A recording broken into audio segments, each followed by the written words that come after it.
बात सुनी हो, टेंगे के शादी होता। ए साला हमारे मौलिया से शादी करता। चल तनी मुखिया जी के लगे। चल चल जाला।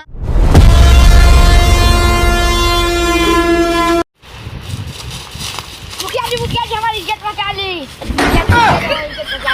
आयो रे टेंगे वाला हमरा माल से शादी करता। टेंगे वाला तोरा माल से शादी करता। हां उसके कितना हिम्मत।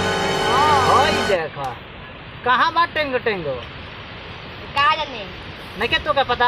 हां ठीक बा तोरा पता नहीं के तो हमके पता बा कहां बा। ठीक ना। अबे हम फोन पे पता लगा लेता नहीं। ठीक बा कैसे अगर हिम्मत हो गया तोरा माल से शादी करे के लिए। हां ठीक बा जो घर है हम बुला दो टेंगो का।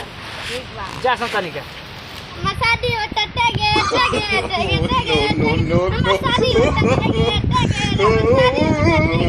का जाने मुखिया जी टेंगे लेके गइलो कि ना। हम मौलिया से कोई टेंगे शादी कर ले तो मुखिया जी के मौलिया के लेके मुखिया जी के मौलिया होवे। मुखिया जी ने एक हाथ के पास गोलियां में उड़ दे। शादी होता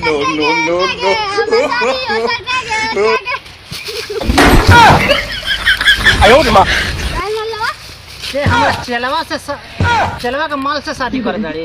हां तोर इतना हिम्मत ओके बाप को फिर ओकर बाप कला से जा ओकर बाप के इतना हिम्मत कि वो अपना लड़की के तोरा शादी करा देता। हां ठीक बा देखत नहीं कोनी ते ओकरा शादी कर दे। माफ कर दे दोस्त माफ कर दे।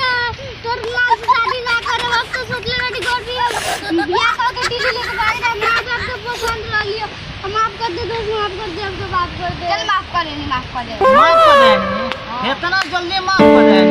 गलती इंसान से नहीं होला। अरे इंसान से गलती होला तो कम से कम एकरा सोचे के चाहिए ना। हां ई बात तो हां बता तोर माल इतना सुंदर बिया ई तोरे माल पर एकदम लाइन मारत रहला रे। हां नहीं भाई एक बीता का इंसान से नहीं होला। ठीक बा इंसान से गलती होला दे भाई एक बीता के 15 हाथ के सपना देखा था। हां ठीक बा एकरा माल से शादी ना करबे ना करे। चल घर जो ते बियाह कर लिए। ठीक ना टेंगे हमार बियाह तो होखबे करी। अब चल ए कुर्सी पे मुर्गा काट पूरा गांव भर खियाए। चल ए भाई ये मुर्गा तर कितना के बचाइयो। हमार मुर्गा केहू ना किनला हो भाई। काहे यही ना भाई टंड खरिया चला मन मुर्गा।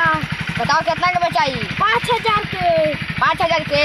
हां कम ना होई ना का हो यही ना भाई।